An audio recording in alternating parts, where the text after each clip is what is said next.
Encrucijada europea de la francmasonería.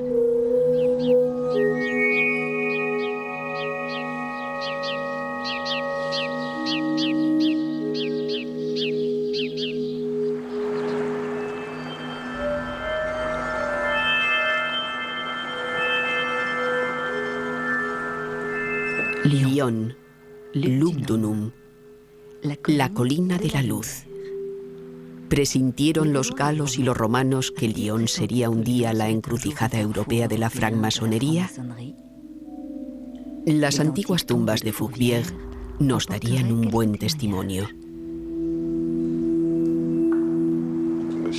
¿Creemos en la predestinación de una ciudad? Yo tiendo a creerlo. Lyon, por su confluencia, esa misteriosa Y que forman los dos ríos, tiene un significado.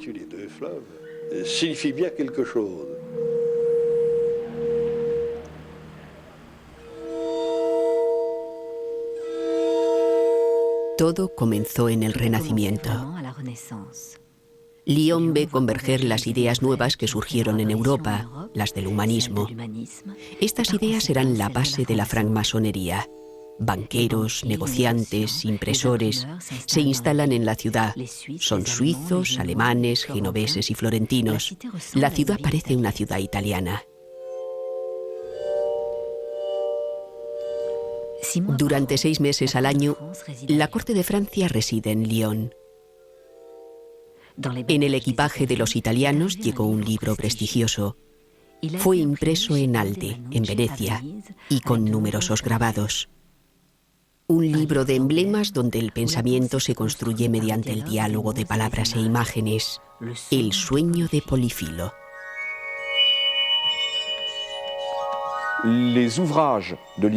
Las obras de literatura emblemática proponen interpretaciones intelectuales, morales o místicas. Esta literatura va a tener un gran éxito.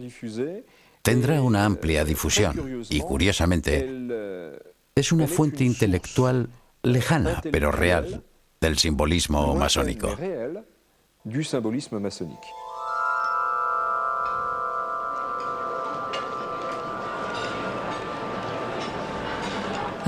Rabelais llega a su vez a Lyon.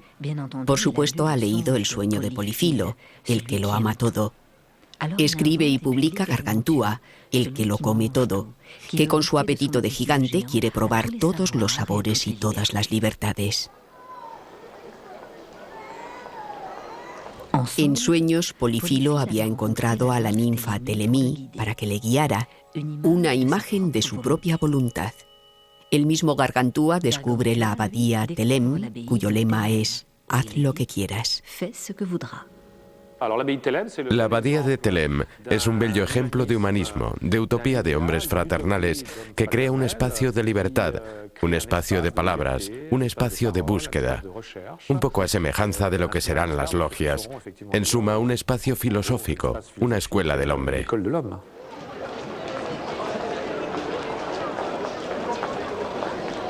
En el barrio de los impresores, el autor de Gargantúa conoce a un alemán muy extraño y muy famoso, Henri Corneille Agrippa.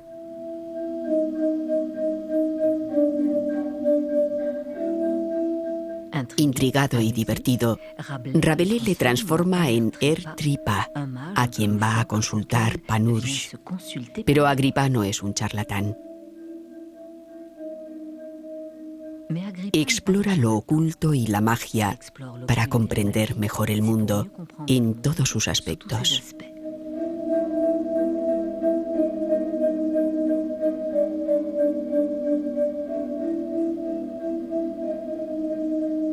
Corneille Agrippa es muy importante porque es el que en el siglo XVI va a recapitular el pensamiento mágico. Es decir, una magia fundada sobre una herencia antigua y que es, en el fondo, un gran ejercicio intelectual.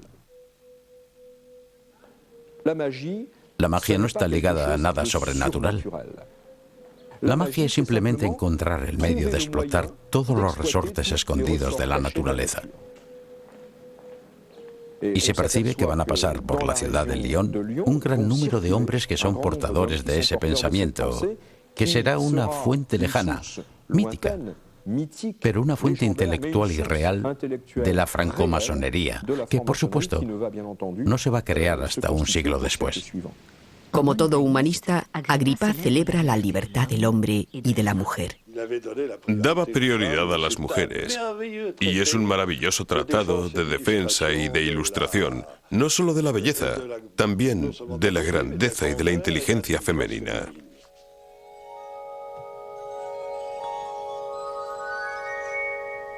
La vida cultural es muy importante, mucho más importante que la de París, por ejemplo.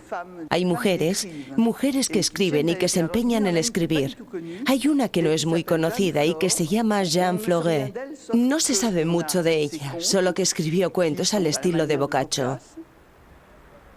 Pero hay otras muchas más famosas, como por ejemplo Renée Duguillet, que es la lead de la gran obra de Maurice Hebert. Pero evidentemente la más conocida es la Belle Cordier, es decir, Louise Lavée. Louise Lavée canta al amor, por supuesto al amor físico, sensual, pero también al amor como una comunicación de los espíritus. Son mujeres burguesas que reivindican tener el derecho de ocuparse no solo de las letras, sino también de los asuntos públicos, de las ciencias. Pero en estas mujeres del siglo XVI, esta reivindicación no tiene una forma agresiva, solo reivindicativa. Eso es cierto, pero al estilo de hemos reconocido, sentimos que somos lo mismo que los hombres y que no hay ninguna razón para que no hagamos las mismas cosas que ellos y tal vez podamos ver todo un poco mejor. A la masonería le costará cierto tiempo admitir este tipo de cosas. En Lyon se construye la utopía. Y sin duda es la arquitectura la que la traduce mejor. Como por casualidad, es en Lyon donde nace uno de los más grandes arquitectos de la época, Philibert Delorme, y es en Lyon donde comienza sus primeras obras. Philibert Delorme habla de lo que es el arquitecto y hace de él un retrato extraordinario y sorprendente. Dice que, por supuesto, el arquitecto debe saber edificar, conocer la geometría, las matemáticas y lo que hoy llamaríamos la resistencia de los metales. Pero sobre todo dice que el arquitecto debe estar versado en filosofía, en medicina, en teología, en astronomía, en meteorología. En cierto modo, a sus ojos, el arquitecto es mucho más que un gran técnico. El arquitecto es un nombre universal. Como una imagen de un gran arquitecto del universo. Para completar el prestigio de Lyon, solo faltaba Nostradamus.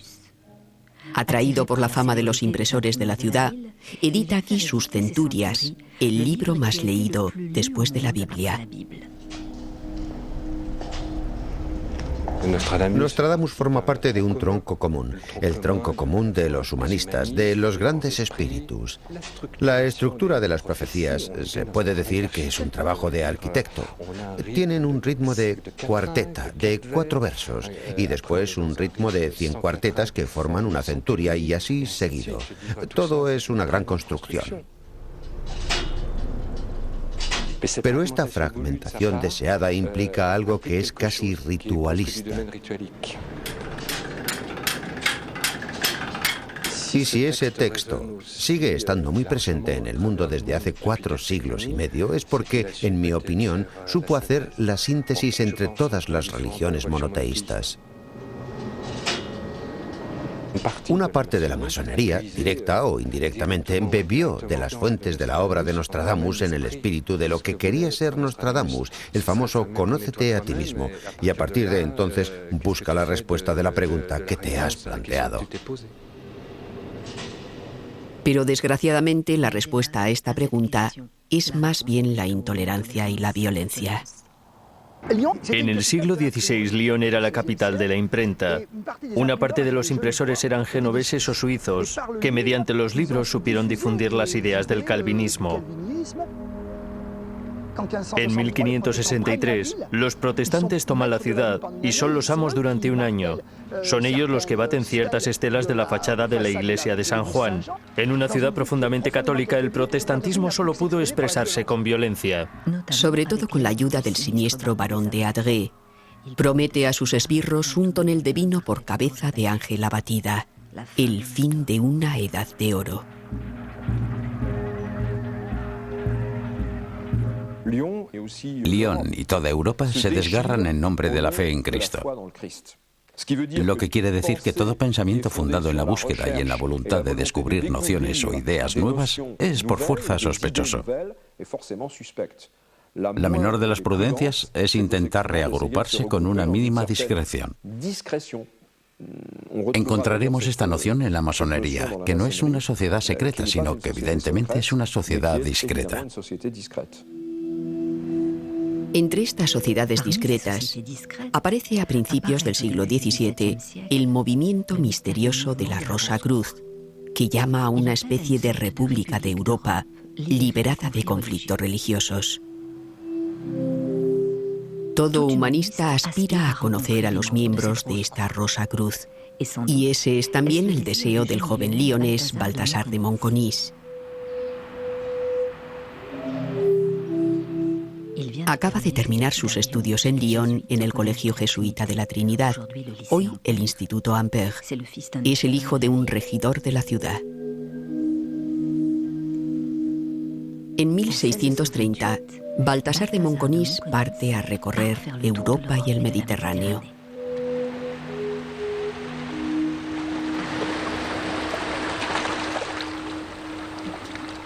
Admira las pirámides, contempla a los derviches danzantes, explora el monte Sinaí, Jerusalén y Constantinopla, conversa con rabinos, se apasiona por los fenómenos de la naturaleza y por todas las ciencias, incluida la alquimia. Después se dirige a Inglaterra, frecuenta la sociedad de numerosos eruditos, Boyle, Hobbes y Robert Moret. Robert Moret, originario de Escocia, es el primer masón especulativo del que conocemos el nombre. El nombre del lionés Baltasar de Monconis estaba escrito a la cabeza de los hermanos ocultos, nos relata su hijo. ¿Habría ingresado ya en una logia masónica? Entre las logias operativas de constructores de la Edad Media, que son logias corporativas que trabajan en obras de construcción en condiciones difíciles, hubo efectivamente manuales que fueron aceptados en un cierto número de logias que parten de la masonería especulativa. Perciben que este espacio es también un espacio de tolerancia, un espacio de encuentros interreligiosos. Un poco más tarde, a finales del siglo XVII, en Lyon, en este mismo colegio de la Trinidad, a un sacerdote jesuita, el padre Menestrier, le fascinan la fuerza de las imágenes y su significado. Es cierto que las capillas del colegio están abundantemente decoradas y que el sueño de Polifilo ocupa un buen lugar en la biblioteca. El padre Menestrier escribió 164 libros. Dedicó toda su vida a comentar las diversas formas de las imágenes que pudo encontrar en la heráldica, los símbolos o los enigmas. Explica que hay dos tipos de enigmas, los enigmas lícitos, que son las parábolas, por ejemplo. Un miembro eminente de la Compañía de Jesús explica que buena parte de la enseñanza del cristianismo está basada en enigmas, en parábolas. Y después están los enigmas prohibidos y habla de las profecías, de talismanes, de ciertos símbolos que por supuesto condena, pero los estudia tan profundamente que se nota que le apasionan. Da una definición de lo que es el símbolo que no negarían los masones del siglo XVIII ni los masones de hoy en día.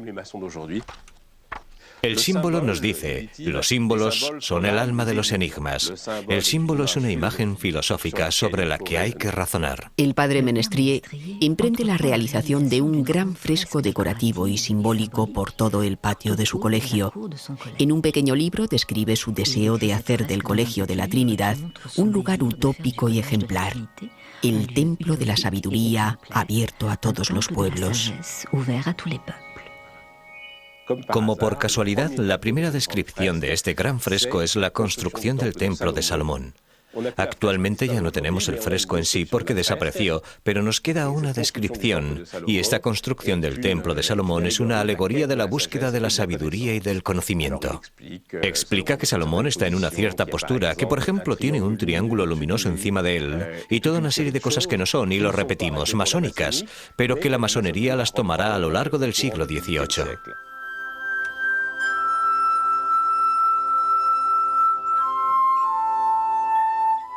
Este hermoso plato es muy instructivo. Intenta mostrar todos los signos del simbolismo, de la imaginería de la francmasonería. Por una parte vemos todas las herramientas operativas, escuadras, mazos, martillos, y encontramos otra serie de representaciones o de objetos que provienen de otro registro. En el centro vemos la representación de un templo que hace referencia al templo de Salomón, además de las dos grandes luminarias que se podría decir son el Sol y la Luna y que evidentemente simbolizan algo referido al orden celestial, una cierta cosmogonía con una estrella y también al lado un delta que digamos que es un símbolo espiritual.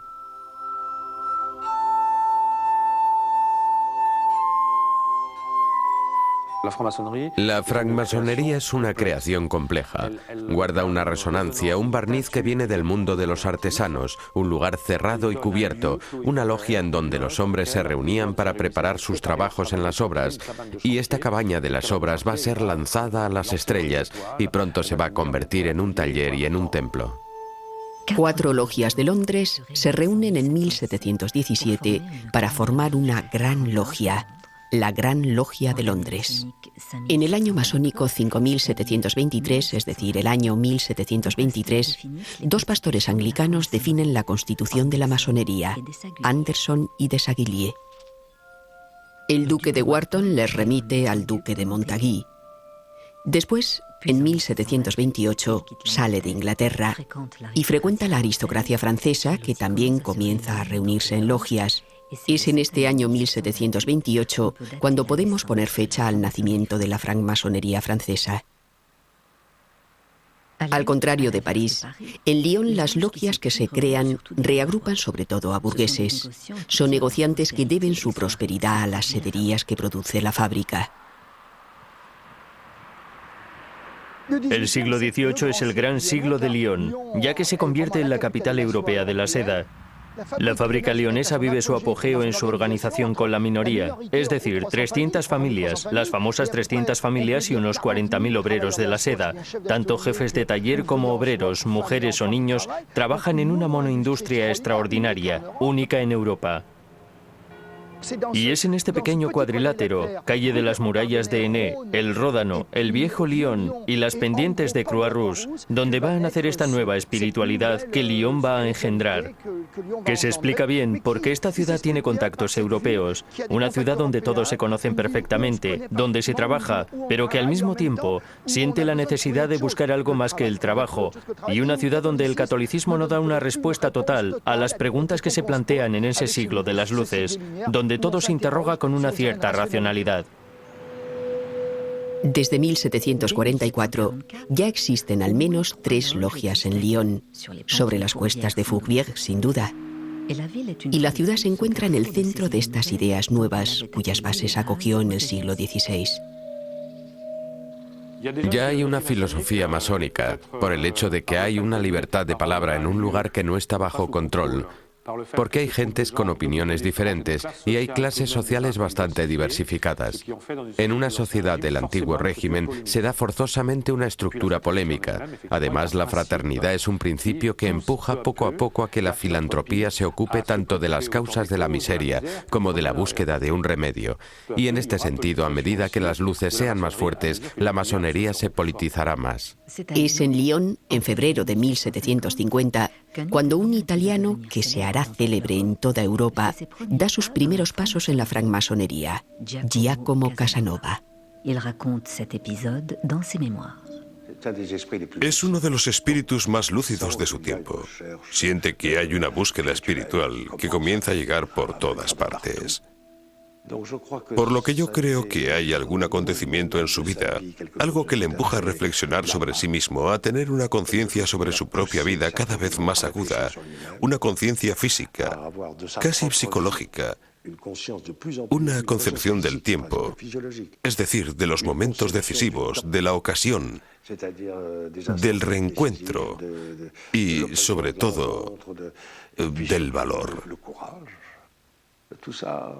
Eso nos hace entender que algo le había calado profundamente. Y usted ya conoce su lema, Sequere Deum, seguir a Dios. ¿Y Dios? ¿Quién es Dios? Es algo que aparece, que brilla, y a sus ojos a menudo bajo la forma de una mujer.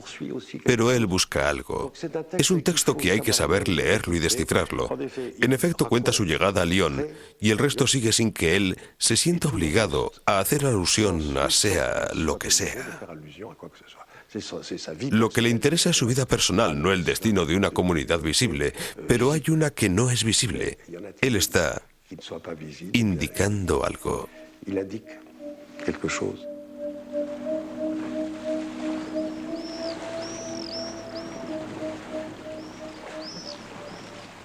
Este mismo año, 1750, y en esta misma logia, quién sabe, el destino es a veces malicioso, se acoge a un joven negociante en seda lionés de 20 años, Jean-Baptiste Villermoz.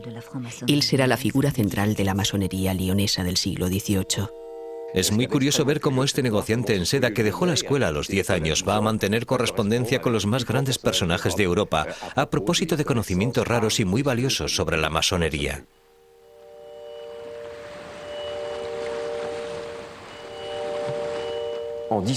En 1768, 18 años después de su iniciación, va a conocer a alguien que cambiará por completo su vida.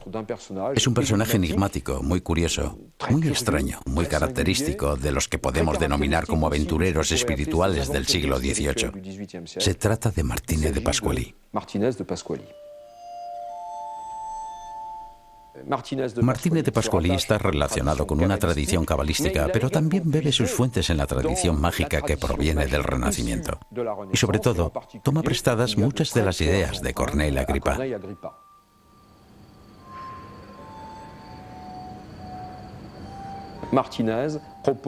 Martínez propone suscitar manifestaciones audibles y visibles de identidades espirituales y que al manifestarse atestigüen que están decididas a ayudarnos a llegar, de algún modo, al cielo.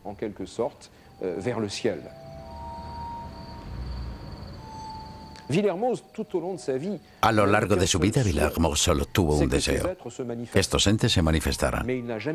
Pero ni vio nada ni oyó nada.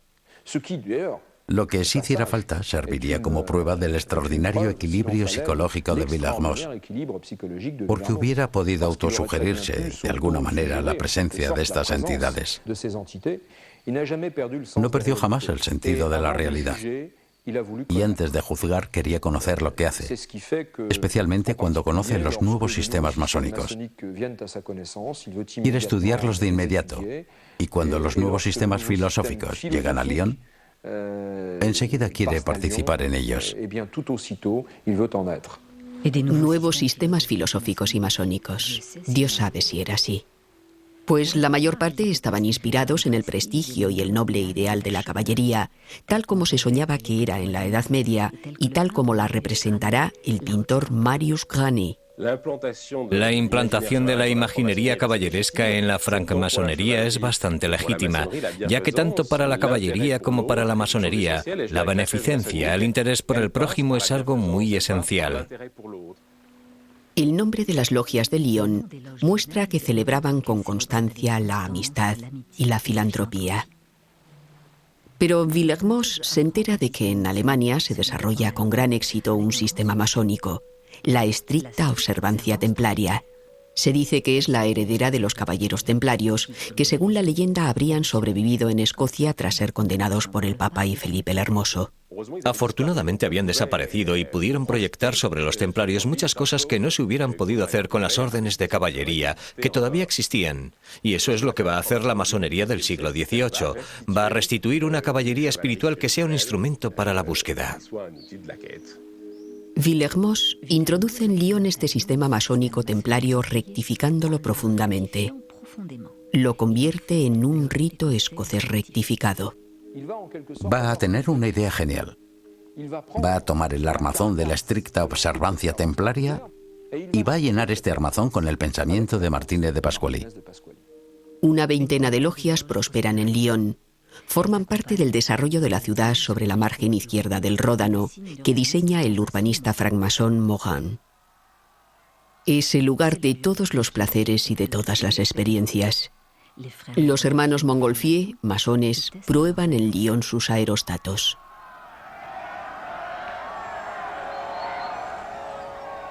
Se le pide a Morin que acondicione los locales de las logias que se instalan en este nuevo barrio, sobre todo la Bienfaisance, la logia de Villermoz.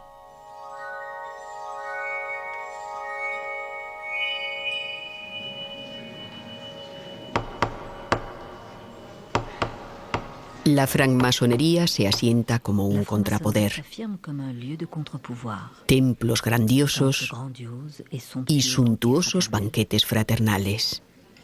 Las logias de Lyon atraen a los filósofos como Joseph de Maistre y Claude de Saint-Martin, a escritores como Cassot, a científicos como el abad Rosier, famoso agrónomo. Todavía se puede ver su residencia en las pendientes de la Croix-Rousse.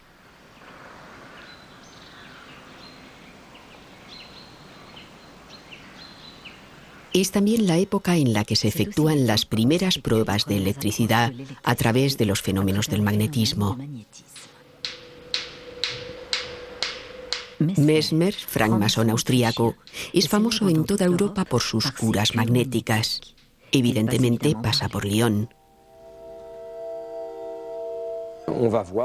En la mejor sociedad se va a ver a hombres y mujeres reunirse alrededor de una cubeta, coger un agarrador de hierro o una abrazadera sujeta a la cubeta, desmayarse en éxtasis y salir de ese desfallecimiento agotados, pero felices y mucho mejor. Mesmer implanta en Lyon una de sus sociedades de la armonía, y es en Lyon donde se conserva la única cubeta de Mesmer que existe en el mundo. Llena de vidrio triturado y de limaduras de hierro, se dice que esta cubeta concentraba el magnetismo universal, el de los metales y el de los seres vivos, el magnetismo animal.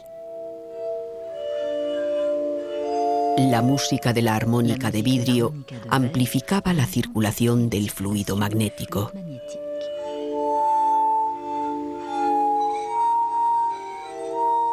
En Lyon van a darse conexiones muy fuertes entre los masones de la tendencia iluminista y mística y los miembros de esa sociedad de la armonía.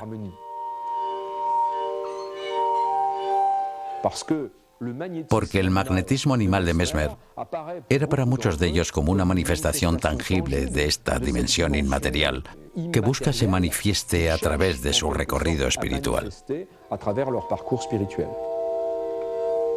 Pero los masones de Lyon experimentan otros fenómenos, como la hipnosis. Son los sueños magnéticos. Villermoz y sus amigos toman nota de lo que las jóvenes adormecidas murmuran durante sus sueños. Misticismo y racionalismo. Puede ser que también erotismo. En la misma época, y a través de uno de sus alegatos, Villermoz recibe unos cuadernos en los que aparecen relatos, revelaciones, algunos dibujos expresados en un lenguaje tremendamente extraño.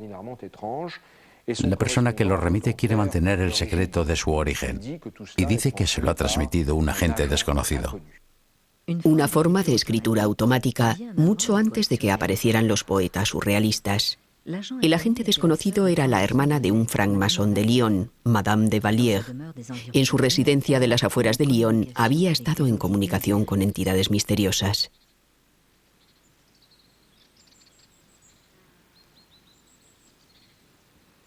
Se puede decir que el objeto de su búsqueda era muy claro. Era una especie de salvación a través del contacto con la divinidad.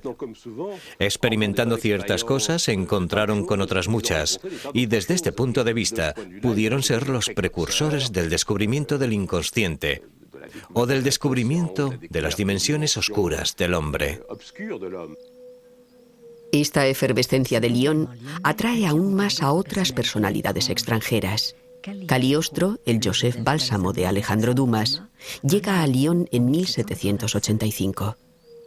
Descartado por Villermoz, seduce a los hermanos de otra logia, la Sabiduría, que da origen a la Sabiduría Triunfante. Esta se instala en el barrio de los Brotteaux. Como consecuencia se habilita la villa de Morin. En esta logia, Cagliostro funda su nuevo sistema masónico de inspiración egipcia, abierto a hombres y mujeres. Cagliostro se prevalece del título de Gran Copte.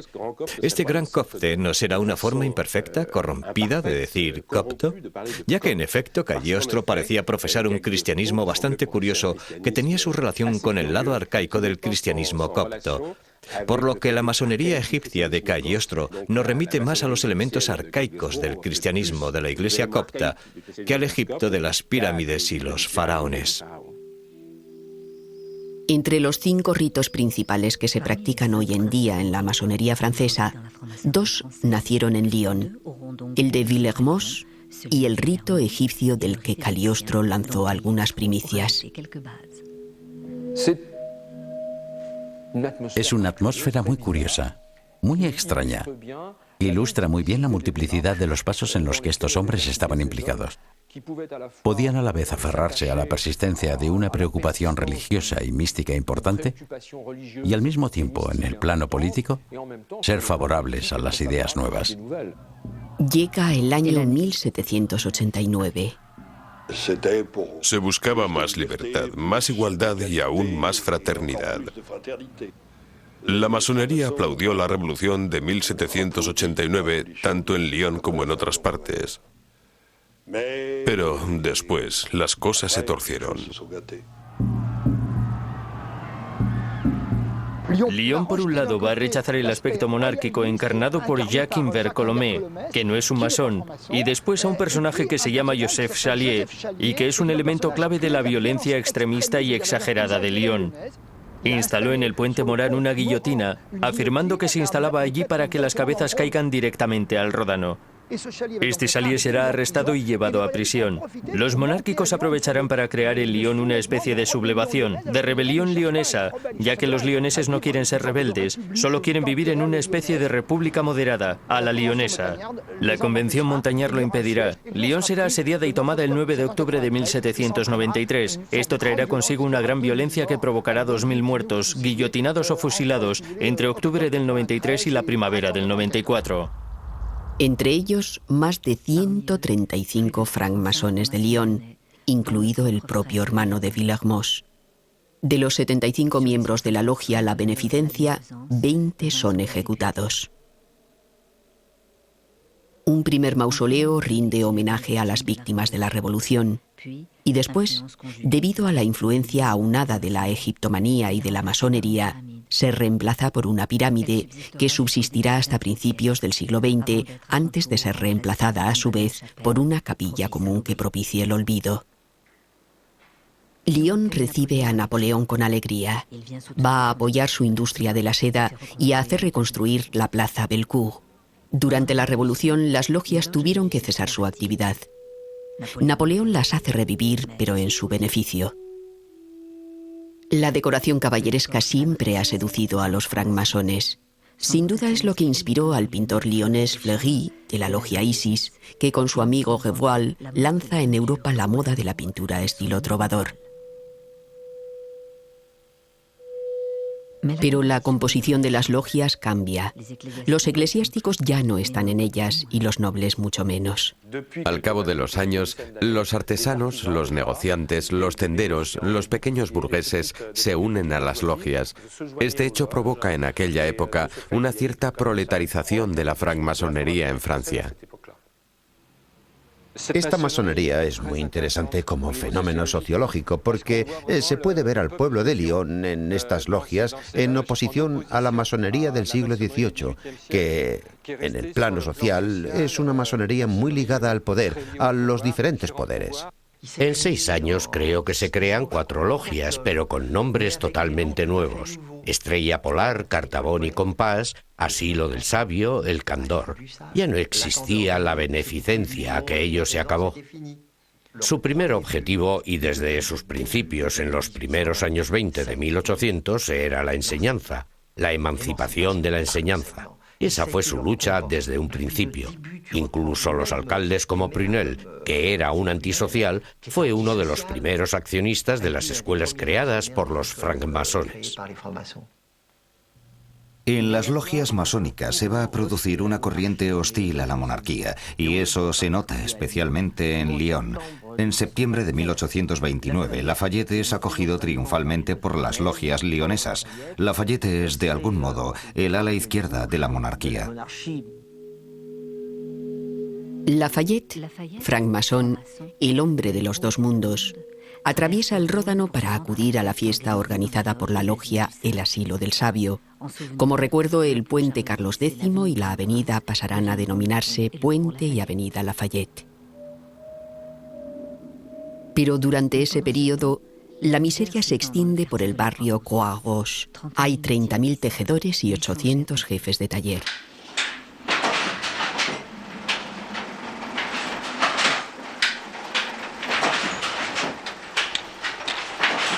El descontento crece. Los precios caen. En 1831 estalla una primera revolución.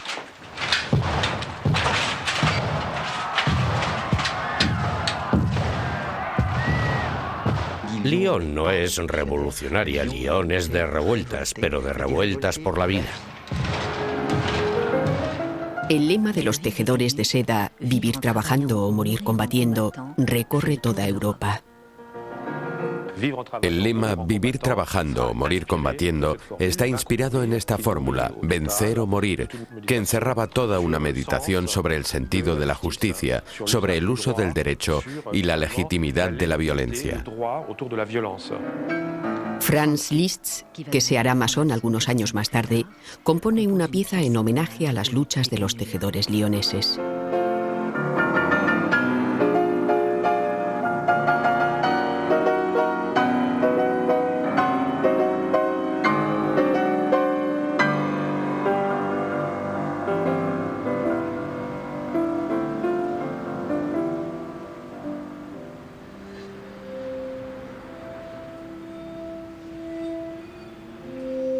Francmasones lioneses como Chanet, Bon, Kaufmann, Berthelon y otros muchos se pondrán del lado de los tejedores de seda de Croix-Rouge.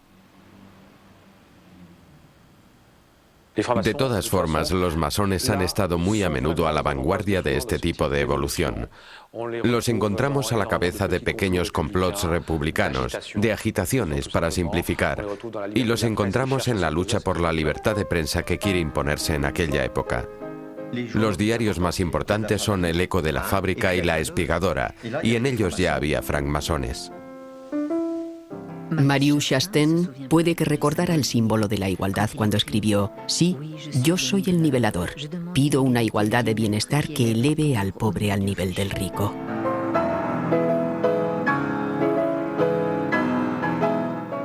Estaban esos periódicos y la imprenta, que era el medio de transmitir lo que estaba pasando. Creo que más la imprenta porque todos los impresores de la época eran masones. El Eco de la Fábrica se traduce al inglés. El barrio Croix-Rouge es para Europa un lugar destacado en las luchas sociales. La colina que trabaja se subleva de nuevo en 1834. La revuelta de los tejedores del 34 es minoritaria, mientras que la del 31 es mayoritaria. Toda la gente de Lyon se implica, todo el mundo está con la revolución, mientras que la del 34, que es minoritaria, será republicana. Una gran parte de los que se sublevan de sus líderes son en efecto masones, porque tienen más convicciones, tienen una formación mejor, reflexionan sobre lo que está en juego en el ámbito político. Estaban los Saint-Simonian, que llegaron con su lado crístico, y que era una cultura. Estaban los Fourieristas. Estaba Proudhon, que tenía mucho contacto con todos los impresores y emitía sus ideas sobre la propiedad y su concepción de que es el hombre quien primaba en derecho y en deber. El hombre era igual a los dioses. Y cuando es recibido en la logia de su tío en Besançon, a la pregunta ritual ¿cuál es su deber hacia Dios?, él responde: la guerra. Y a partir de entonces abre la vía del agnosticismo y del ateísmo en la francmasonería. Sobre las pendientes de la Croix-Rouge, y con la ayuda de los masones lioneses, salen a la luz acciones originales. Joseph Remy participa en la tentativa de Michel de Rion, que abre en 1835 la primera cooperativa obrera de consumidores del mundo, el Comercio Verídico y Social.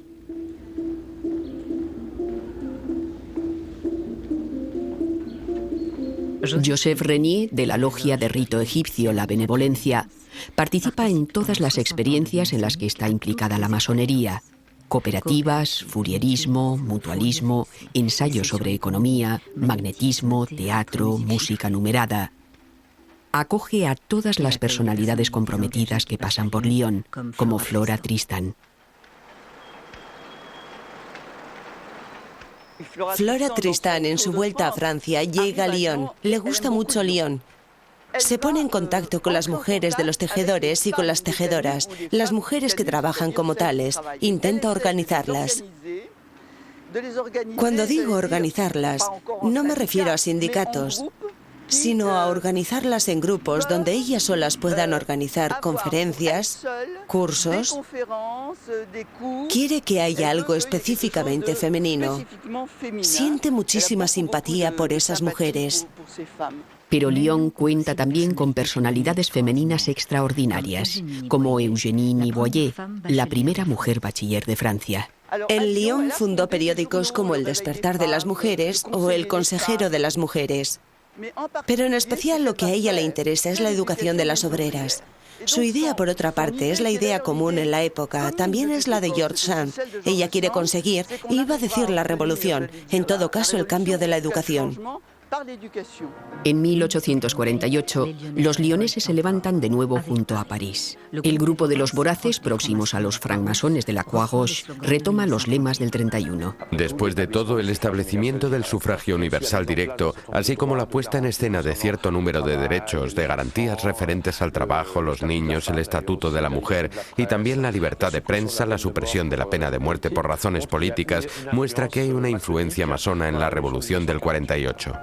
Pero después del golpe de Estado de 1851, muchos masones lioneses son forzados a exiliarse, como Grepo o Bon. En 1870, una nueva figura europea llega a Lyon. Es el anarquista ruso y masón Bakunin. Apoyó a las ovalistas, las mujeres huelguistas de la Croix-Rouge. Comparando las revueltas de los tejedores y de otras revueltas precedentes, él piensa que va a poder sublevar al pueblo solo con énfasis, simplemente con la palabra. Con un pequeño grupo de revolucionarios, saca un panfleto de 600 ejemplares para llamar a los lioneses a la revolución general y a la toma del ayuntamiento. La máquina del Estado está abolida. Se suspende el pago de impuestos. Cuando él dice en su famoso panfleto "todo está perdido", sabía que se lo jugaba al doble o nada, y la nada llegó muy rápidamente. La toma del ayuntamiento es un fracaso. Bakunin debe abandonar Lyon. La tentativa revolucionaria de Bakunin en Lyon es para mí el canto del cisne de una utopía que se ha manifestado por toda la Europa del siglo XIX. Si a menudo hablamos de Bakunin por toda su trayectoria de revolucionario y de hombre político, la toma del ayuntamiento y el famoso panfleto permanecerán siempre en la historia. Por uno de esos encuentros trágicos de la historia, es el comandante Arnaud, de la Guardia Nacional, el encargado de expulsar a Bakunin del ayuntamiento. Es obrero tejedor de seda en Croix-Rouge y camarada Ferrandinier, pero es también francmasón. 3 meses después de la marcha de Bakunin, víctima de una equivocación, es atacado por la muchedumbre de la Croix-Rouge y fusilado. Cae gritando «Viva la República».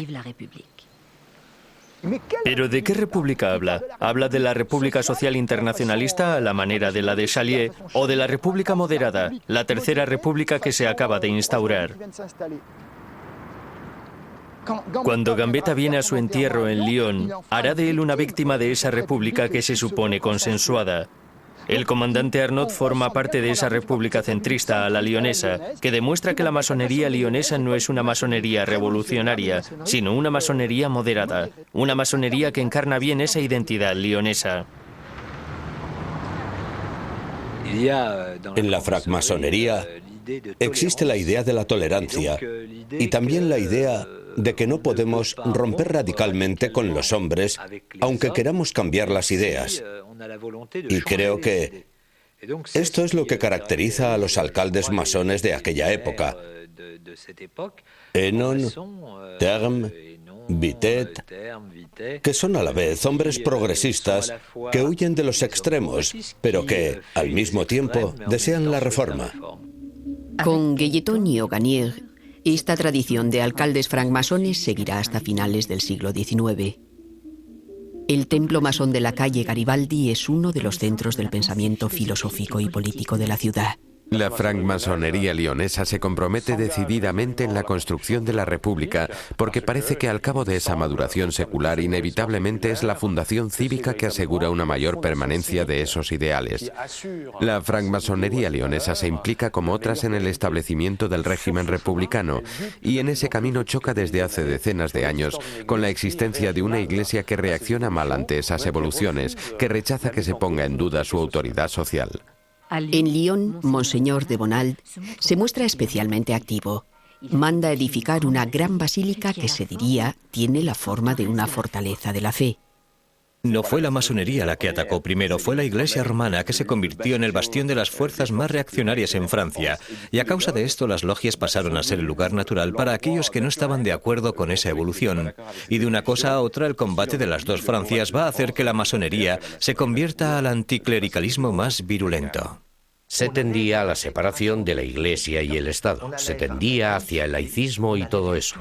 Y las logias de Lyon en el siglo XIX estaban en ello.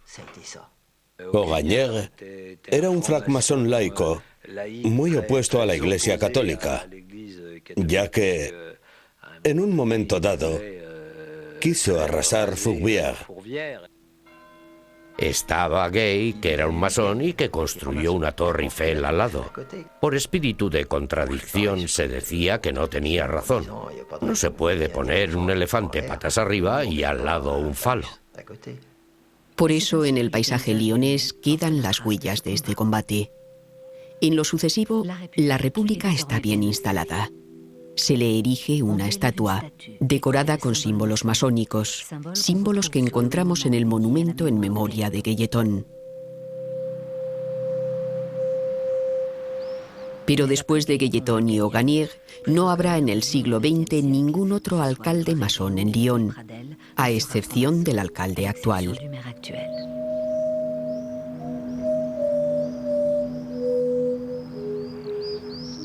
Ciertos masones van a comenzar a interrogarse sobre la naturaleza de la masonería. Se dicen, bien es cierto que la masonería es la república, pero no es solo la república.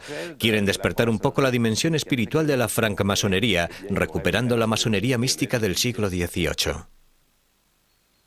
Se va a redescubrir la obra de Villermoz, en particular por parte del doctor Encausse, que viene a menudo a Lyon a visitar a su amigo Philippe, una especie de curandero.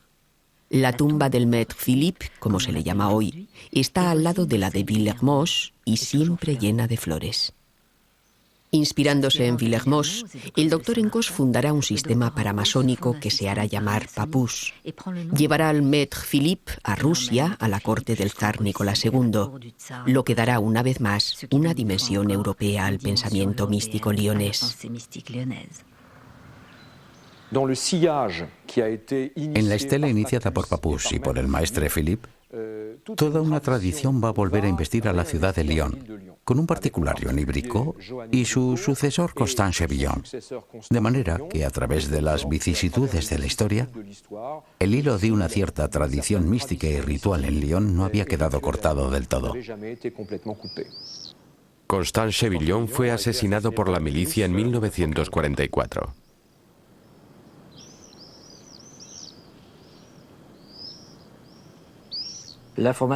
Cada vez que se instala una dictadura en Europa se prohíbe la masonería. Comenzó con Mussolini y siguió con Hitler. Hay una corriente antimasónica que es un antimasonismo de extrema derecha y llega el gran período del asunto judeo-masónico. El primado Guerlier lanzaba el eslogan «Pétain es Francia». Aquello fue demasiado para los francmasones y se plantaron. Allí había un truco. El sable y el hisopo juntos era demasiado. La prohibición de la masonería, la denuncia y el fichaje general de los masones provoca que se produzca una solidaridad inmediata. Muchos masones lioneses entran en la resistencia. Crean especialmente el grupo El Gallo Encadenado. El sol sale por oriente. El gallo canta cuando va a salir el sol. Por eso, detrás del gallo se ve el oriente que simboliza los templos masónicos. Estaban Le Bosset, Dunoir, Degout, 3 masones. Pradel, el futuro alcalde, y el doctor Fousseret. Los francmasones de El Gallo Encadenado son todos arrestados, pero Louis Pradel, que no era masón, es salvado por Dunoir. Dunoir es llevado al campo de concentración de Alag. En el campo participa en los trabajos de una logia clandestina.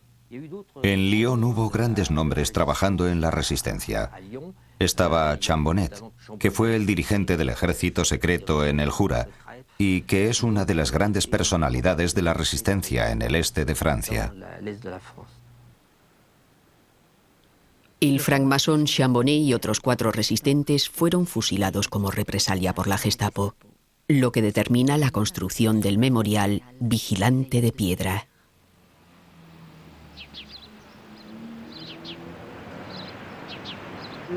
La masonería se inscribe desde entonces en los genes de la historia. No es una historia milenaria, pero al menos es una historia de 3 siglos de Lyon. Y yo creo que impregna el funcionamiento de esta ciudad. Yo creo que hay una verdadera fuente, un verdadero crisol de humanismo en Lyon, que cierto número de reformas profundas nacieron en Lyon.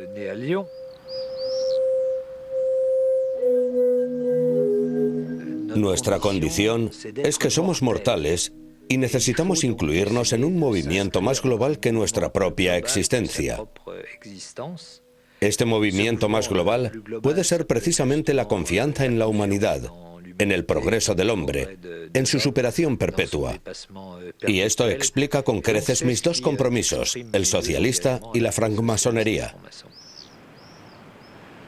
No solamente no tenemos nada que esconder, porque nuestra historia está ahí para atestiguar todo lo que pudimos hacer por la ciudad, por el laicismo, por la república.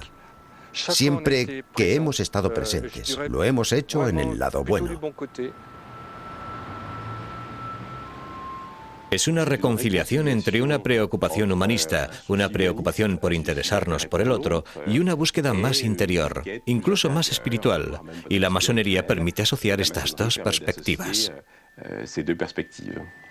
Es ciertamente un camino espiritual, pero es indecible. Es también un camino que te obliga a mirar a los otros y a ocuparte de ellos. La masonería ofrece una forma de libertad asociativa en la que todo es sencillo, todo se hace gratuitamente, no hay ningún tipo de remuneración, estás ahí a cambio de nada, y eso está bien.